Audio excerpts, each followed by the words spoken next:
Welcome to another video from DIY Daily. Just got a full step-by-step guide today showing you how to carry out a basic engine service on this 2006 Audi A4. It's the B7 2 litre TDI and the engine code's BRE. It's quite a straightforward job. Just going to run you through changing the main filters. I'll just show you quickly. We've got the new oil filter, an air filter and a fuel filter. If you check out the links in the description below, I'll put links to all the filters, all the part numbers, where you can get them from. And I'll put any torque settings and capacities on there as well.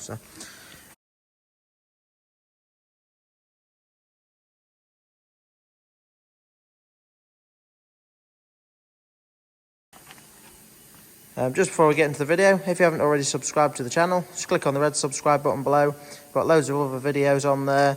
There's quite a few on the B7 Audis, timing belt and water pump, rear springs, the oil pump drive. It's quite a common issue on them. But you can click on the playlist above or check it out in the description below. But there's quite a few other videos on there you might want to check out. Now obviously we're using 2-poster ramp today. It does make the job a little bit easier, but they're not too bad to do without. If I want using a ramp, all I do is just jack it up quite high on the sill, put an axle stand underneath it, just to make it safe. But you just need a bit of access underneath to get the under tray off, and just to drain the oil out, that's all. So just run you through a few bits quick.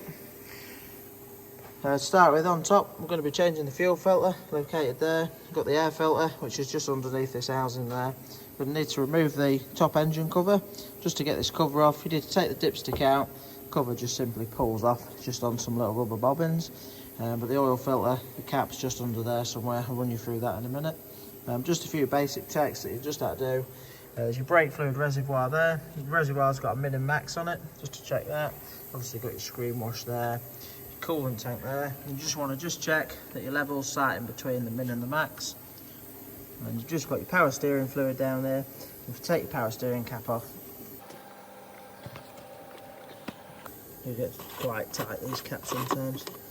And just see on there, it does have a max level there, but you are meant to check them when it's warm. So just wipe that off and then dip that, and you should be between the min and the max.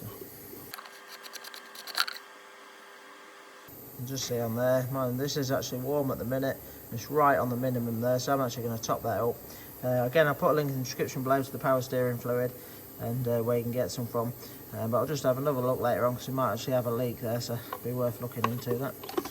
But to start with, just get this engine cover off and run you through the filter changes.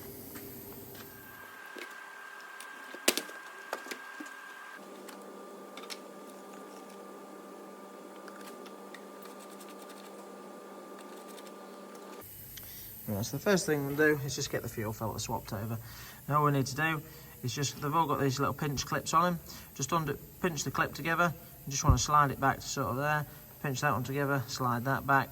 You might find these pipes can sometimes be quite tight, so you do need to just sort of twist them a little bit to work them to crack them off. Sometimes you might just have to feed some just down the back of it, just to sort of break it away. Or if you can just get something on it that's not too harsh, you don't really want a sharp pair of pliers on there to twist it to get them off. Then we need to pull this clip out. Simply just pull that out over there, that's all. And when you've done that, you just want to be quite careful with these T-pieces. Just sort of work them up either side, and just till you pop that out. It's got a seal on there that we're going to need to swap over if we've got one. I think there should be one with a filter. So they are quite common, these T-pieces, to draw in air in. So just have a quick look at it when you've got it out, just make sure there's not any little cracks in it really like that. But obviously you don't need to disconnect them ones. Obviously I always take these pipes off first, and then basically you just need to undo this little 10mm nut there, and that just undoes the clamp. And once you've undone that, you can simply slide the filter out and put the new one in. So we'll just get that swapped over now.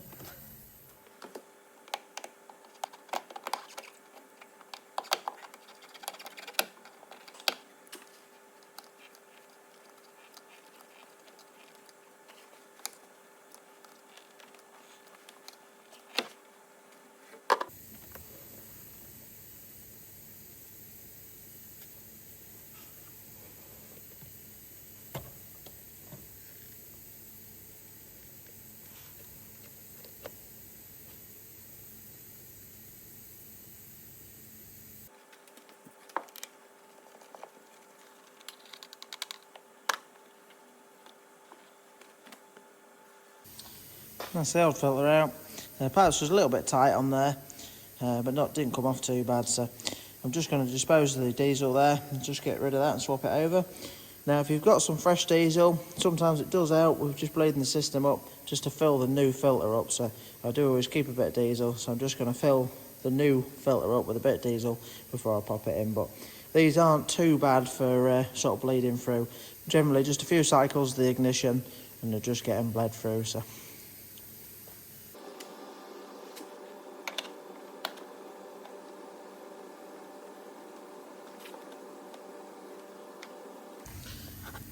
so we've got the two outer pipes on, ready for the T-piece, and in with the filter comes two new seals, and that's just on the bottom there. You can just see them two rubber seals there, and all you want is a little pick or a little flat bladed screwdriver and just swap them over, and then we'll pop that back in.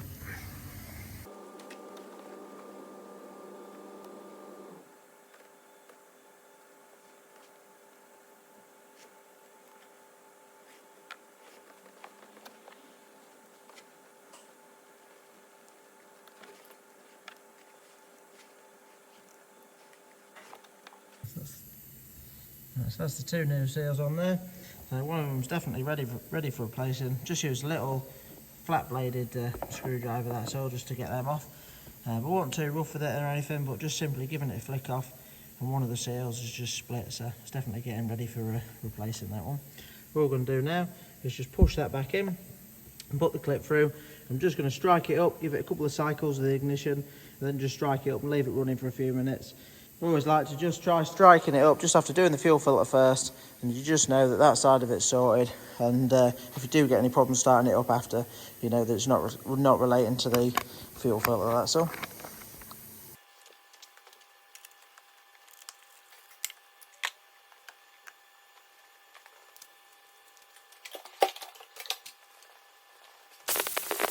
Just give everything a quick wash off with some brake cleaner there, dried it down, and it's just nice and easy to check when running it up.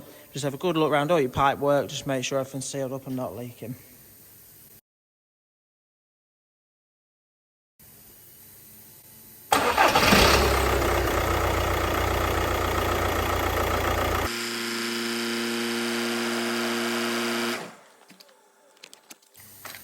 Right, so that's spot on there. All I did is just give it 3 cycles of the ignition. It's got a pump in the tank, so it just sort of pumps it up, primes the system. Obviously after 3 cycles of the ignition, just on and off, it's just stuck straight up. So just had a quick look, there's no leaks there, so everything's spot on. Next thing we're going to do is just change the air filter. Now to do that, we need to get this sort of housing out of the way here. It just simply pushes on at the back edge of it here. But to get the front edge out, we need to undo these 2 Phillips screws, remove them, and we can pull it all out together. So I'll just run you through that now.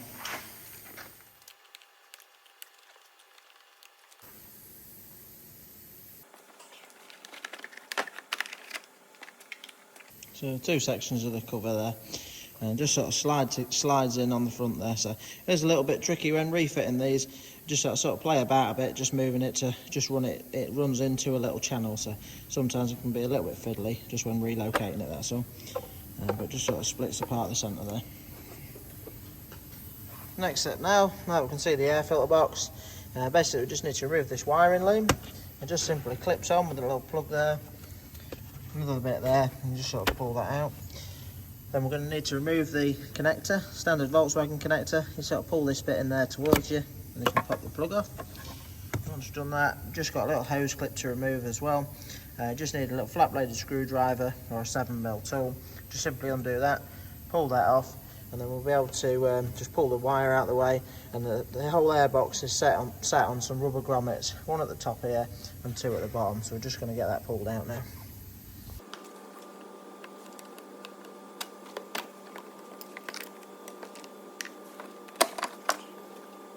Now that we've got the airbox out, really straightforward job again.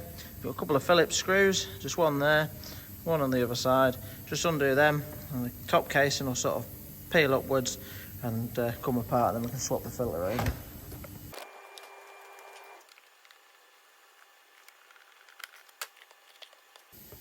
Yeah, I was saying not too bad. It's always changed every sort of year, this one, so but you can see there's quite a bit of debris in there on the bottom, and then just inside in the bottom as well. And you want to give that a bit of a clean out, give it a hoover out. If it's really bad, I'm just going to shake that out. And a little trick as well while your airbox is off, it's always worth, just want a bit of WD-40, just your 2 little rubbers, just spray them with a bit of WD-40, and then on the side, where your little side locator goes as well, just spray a bit of WD-40. When you're refitting it, it just helps it drop into place really easily. So.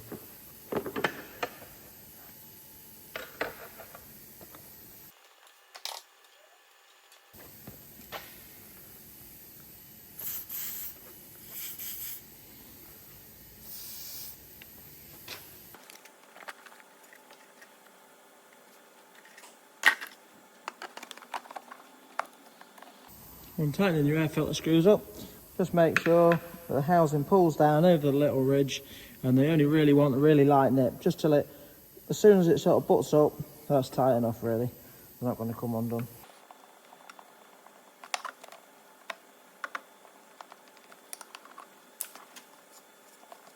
And the filter's in, it's ready to refit.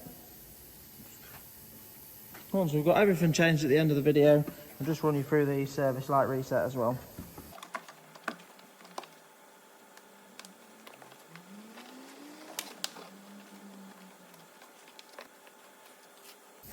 So the filter box is in now. The 2 bottom ones just drop straight in. These top ones can be a little bit fiddly. I tend to find if you just sort of work your fingers behind it as you're putting it in, you can sort of push it in from the back. It tends to work better. We'll just get everything refitted around there.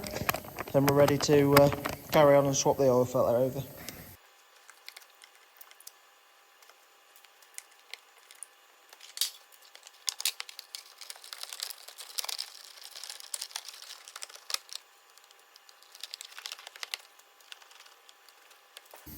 So now the air filter's changed, just going to carry on to changing the oil filter over, dropping the oil out. This stage, always just remove the oil cap, it just helps the oil flow through a bit better as we're draining it out. But just come around the back of the inlet manifold here, and just see this plastic cap on the back, that's the oil filter sort of housing there. So, but to get that off, got a 32mm shallow socket, quite handy some of these. I'll put a link to a set that comes with a set that covers most sort of filter cap sizes on it, so fairly handy sockets for the job. So I just use one of them, bit of an extension on it, and that way you can just have it on, and it just nicely runs just past, so you can get a decent bit of purchase on it with your ratchet. So just going to crack that off now and get the filter out.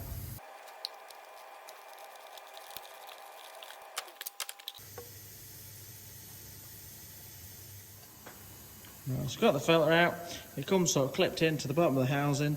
Sometimes these can be quite tight, this one's actually really loose in there, so all you need to do is just simply pop it off the back. I'm just going to give the housing here a quick swill out with some brake cleaner. You don't really have to clean it out with brake cleaner, just a bit of a wipe will do, but as soon as I've got it to hand, I always just use a little bit. Basically we're going to need to swap the seal over. All you want to do is just take note of the ridge that's in. Some filter housings, there can be like a couple of ridges, it can be a bit misleading, so, but you just want like a little pick or a flat bladed screwdriver, just simply get underneath the seal and you can just ride it up and over. And then get the new seal. Again, you don't really want your filter too dry, it's always nice just to have a bit of oil on it as you're putting it on, just so it sort of nicely runs into place. And again, I always just like to have a bit of oil on there, so as I'm running it up, if it's too dry, it can just start to grab it and just snag it as you're nipping it up. So that's the new seal on there. And just want to get your new filter and just simply pop it in to just click into place.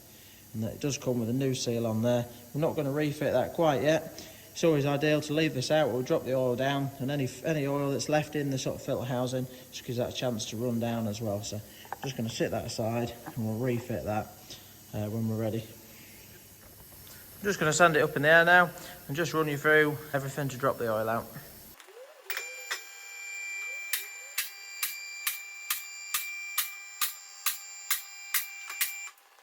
It's got a little bit of coolant on the floor. I was just doing another little job on this earlier on, changing the header tank. There's another video on that as well. Just clean that up quick. So with it up in the air, this one has got an under tray on.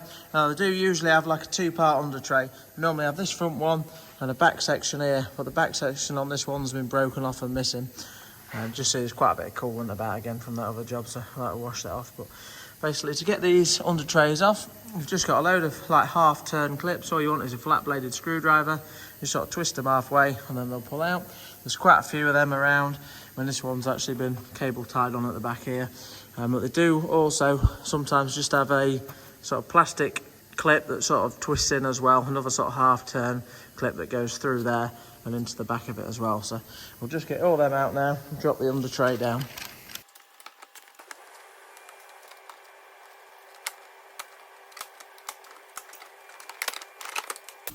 So now that you've got the under tray off, you can see the sump. So the sump plugs here, and you just going to want a 19mm socket or spanner just to undo that. So we'll undo that now, drop the oil down. You really want to leave the oil draining for a good 5 minutes. So we'll just fly through this next step.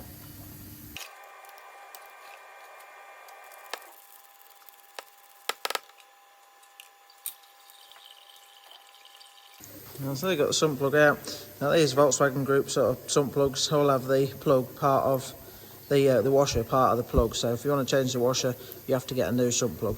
Sometimes it's nice to change them, but they're not too bad for reusing these really. Always just have a look at your sump plug washer, just make sure it looks okay. We're just going to be refitting that tonight. The torque setting is 30 Newton meters. But we'll let the oil drain out and then just torque that up after. Just while it's draining, it's always worth just having a quick look around with your under tray off. Just have a good look around everywhere, make sure you can't see any oil leaks. I'm just going to wash that coolant off from the job that I've done earlier on. Just have a quick look around your gearbox, make sure there's no oil leaks around there. Obviously, if you're booking it in for a service at a garage, there is a lot of other checks that get done. Obviously, they're checking the brakes or they're playing the suspension. There's quite a lot of bits that get done. I was just running through the basic engine sort of filter changes. So.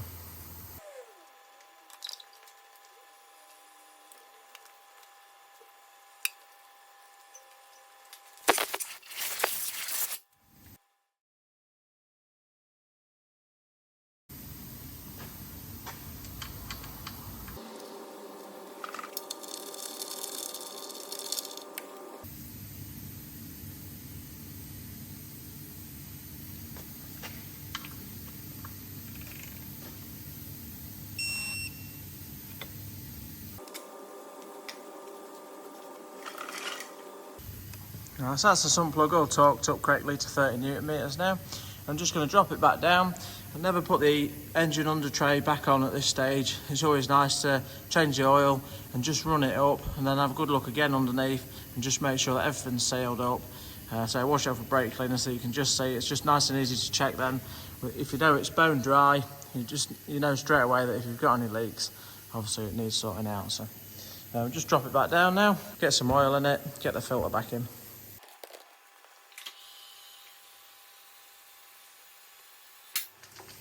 Right, so first job we're going to do is just relocate the oil filter back into the housing. You want to do this before putting the oil in it. Just gently wind it in by hand to start with, and then we're going to torque it up correctly. The correct torque setting is 25 Newton meters. Again, once I've nipped that up, just going to wash that off with some brake cleaner as well before we put the oil in it.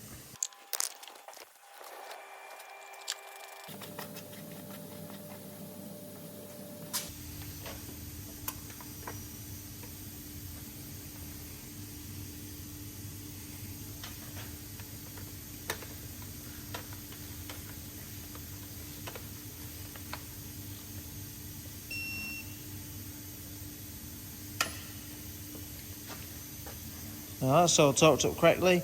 If you haven't got a torque wrench, 25 Newton meters is not a lot really. You don't want to be too tight. It's just a bit more than a light nip really. We're now ready to fill the engine oil up. You want 3.8 litres of 530 fully synthetic. If you check out the link in the description below, I'll put the exact spec oil that you should get.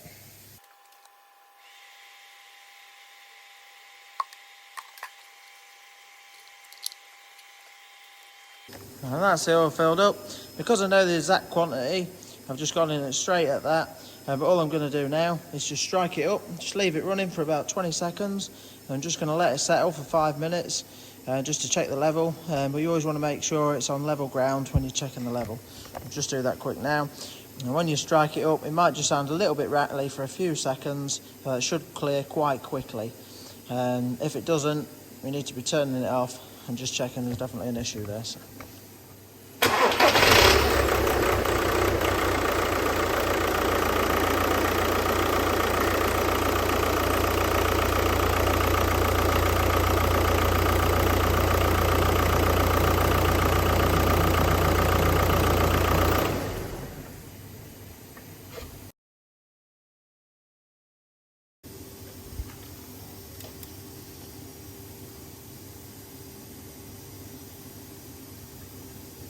So it's now been 5 minutes. Just remove the dipstick.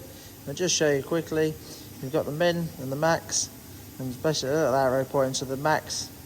It's just to the top edge there where that little groove is, and obviously the minimum, the little groove on the bottom there. So what we're going to do is just stick the dipstick right in, pull it out and just see where that is on the level.